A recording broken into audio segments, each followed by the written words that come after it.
एकच व्रत आणि 7 संकष्टींचं फळ, हे खरंच शक्य आहे का?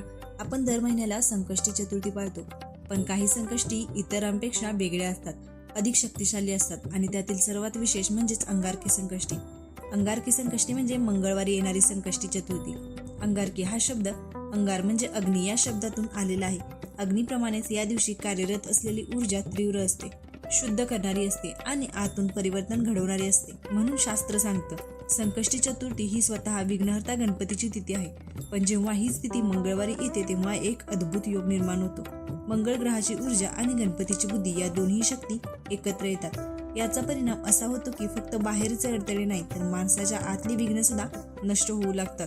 मनातील गोंधळ, उतावळेपणा, राग आणि चुकीचे निर्णय हे सगळं हळूहळू कमी होतं. म्हणूनच अंगारकी संकष्टी इतर संकष्टींपेक्षा अधिक शक्तिशाली मानली जाते. पण गणपतीची पूजा मंगळवारीच का? मंगळवार हा मंगळ ग्रहाचा दिवस आहे. मंगळ म्हणजे ऊर्जा, साहस, कृती आणि धैर्य. पण हीच ऊर्जा जर चुकीच्या दिशेने गेली तर तीच ऊर्जा राग, वाद, घाई आणि संघर्ष निर्माण करते. अंगारकी संकष्टी ही मंगळ ग्रहाच्या उग्र ऊर्जेला शुद्ध करण्याची तिथी मानली जाते. इथेच गणपतीचे महत्त्व वाढतं, कारण गणपती म्हणजे बुद्धी, विवेक आणि संयम. या दिवशी केलेली गणपतीची उपासना मंगळाच्या उग्र शक्तीला योग्य मार्ग दाखवते. म्हणूनच शास्त्रात सांगितले, अंगारकी संकष्टी निर्णय शक्ती सुधारते आणि आयुष्याला स्थैर्य देते. कष्ट करता करता थकलात का, पण तरीही यश मिळत नाहीये, अशा अडचणींचं कारण नेहमीच नशीब नसतं. कधी कधी त्यामागे मंगळ दोष, मानसिक अस्थिरता आणि कर्मदोष असू शकतात. अंगारकी संकष्टीचं व्रत हे दोष हळूहळू कमी करतं. विशेषतः वारंवार राग येणं, निर्णय चुकणं, कामात अडथळे येणं, प्रयत्न करूनही परिणाम न मिळणं, या समस्या या व्रतातून कमी होत जातात. कारण या व्रतात उपवास, संयम आणि प्रार्थना मन शुद्ध करतात आणि दोष नष्ट होणं म्हणजे जीवनाचा प्रवाह मोकळा होणं. शास्त्रात अंगारकी संकष्टीचे 7 प्रमुख फायदे सांगितले आहेत. निर्णय शक्ती वाढते, राग आणि उतावळेपणा कमी होतो, अडथळे दूर होतात, मानसिक शांतता मिळते, कार्यसिद्धी होते, आत्मविश्वास वाढतो आणि नकारात्मक ऊर्जा नष्ट होते. हे कुठलेच चमत्कार नाहीत, हा ऊर्जेचा आणि शिस्तीचा परिणाम आहे. गणपतीची उपासना मन स्थिर करते आणि स्थिर मनाला यशाकडे घेऊन जातं. पण उपवास म्हणजे फक्त न खाणं नाही. शास्त्र सांगतं, उपवास म्हणजे शरीरापेक्षा मनावरचा संयम.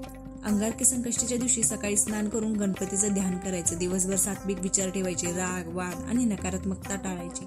संध्याकाळी चंद्रदर्शनानंतर पूजा करून उपवास सोडायचा. हा उपवास मनाला शिस्त लावतो आणि इच्छाशक्ती मजबूत करतो. मंगळ ग्रह कृती आणि धैर्य देतो, पण असंतुलित मंगळ घाई, राग आणि संघर्ष वाढवतो. अंगारकी संकष्टी मंगळ ग्रह संतुलित करण्याची शास्त्रीय तिथी मानली जाते. गणपतीची उपासना मंगळाच्या ऊर्जेला विवेक देते. म्हणूनच हा दिवस कर्म सुधारण्यासाठी श्रेष्ठ मानला जातो. चंद्र पाहिल्याशिवाय उपवास का बरं सोडायचा नाही?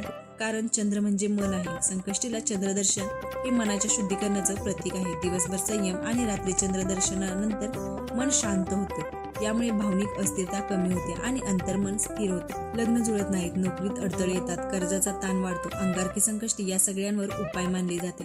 कारण हे व्रत मन आणि कर्म दोन्ही शुद्ध करतं आणि शुद्ध कर्म योग्य संधी निर्माण करतं. अनेक लोक सांगतात, अंगारकी संकष्टी व्रत केल्यानंतर निर्णय स्पष्ट झाले, कामात गती आली, मन शांत झालं.